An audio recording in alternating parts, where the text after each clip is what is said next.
अस्सलाम वालेकुम दोस्तों, उम्मीद करता हूँ सब खैरियत से होंगे। आज जिस मौजू पे मैं बात करना चाह रहा हूँ वो है टिकटॉक ट्रेंडिंग हैशटैग। मैं हैशटैग स्क्रीन पे भी मेंशन कर दूँगा, आप ये हैशटैग लाज़िम अपनी वीडियो में यूज़ करें। आपकी वीडियो 100 तो नहीं लेकिन 80% आपकी वीडियो के चांस है आपकी वीडियो वायरल होगी। ये वीडियो ख़ास करके जो छोटे यूज़र हैं जिनके पास 100 या 100 व्यू आते हैं और लाइक भी कुछ नहीं आते हैं, तो उनके लिए वीडियो बहुत ज़रूरी है। वीडियो एंड तक देखिएगा।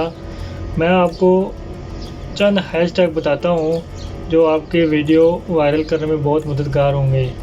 सबसे पहले आप अपना हैशटैग बनाएं, अपने नाम का बनाएं या कुछ भी अपना एक हैशटैग बनाएं।